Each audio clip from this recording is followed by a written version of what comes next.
Salam aleykum. Bugün Kəhf surəsi 26-cı ayənin izahına nəzər edəcəyik. Səni səndən yaxşı görən və eşidən biri var. Bu ayə mağarada illərlə yatan gənclərin Əshab-ı Kəhf hekayəsinin son nöqtəsidir. İnsanlar onların neçə il qaldığı barədə mübahisə edərkən Allah bu ayə ilə diqqəti rəqəmlərdən özünün sifətlərinə yönəldir. Onların nə qədər qaldıqlarını Allah da yaxşı bilir. İnsan elmi hər zaman təxminlərə və kənardan görünənlərə əsaslanır. Amma mütləq həqiqət yalnız Allahın qatındadır. Ey insan, bilmədiyin mövzuda israr etmə, elmi sahibinə həvalə et.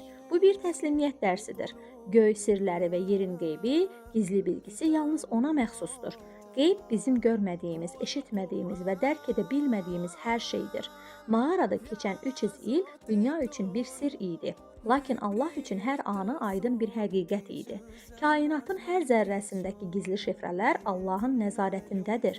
Heç bir şey ondan gizli qala bilməz. O nə gözəl görür, nə yaxşı eşidir. Bu ifadə Allahın bəsir görən və səmi eşidən sifətlərinin ən yüksək formasıdır. İnsan gözü maneə ilə qarşılaşır, insan qulağı uzağı eşitmir. Lakin Allahın görməsi və eşitməsi üçün məkan və zaman mövhumu yoxdur.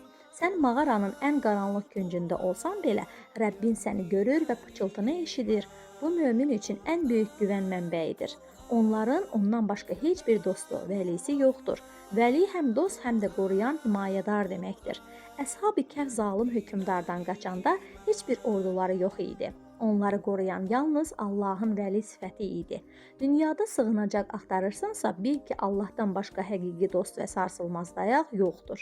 O öz hökmünə heç kəsi şərik etməz. Bu mütləq hakimiyyətin bəyanıdır. Allah nəyi təqdir edibsə, o da olur. Nə bir təbiət hadisəsi, nə də bir insan iradəsi Allahın qərarını dəyişə bilməz. Kainatda təsadüf yoxdur. Allahın mütləq iradəsi və hikməti vardır.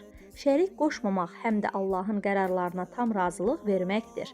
Beləliklə, Kəhf surəsinin bu ayəsi bizə öyrədir ki, rəqəmlər və illər keçici, Allahın elmi və himayəsi isə əbədidir.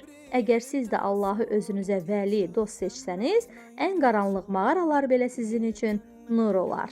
Qur'an, Qur'an, kəlamur-Rahman.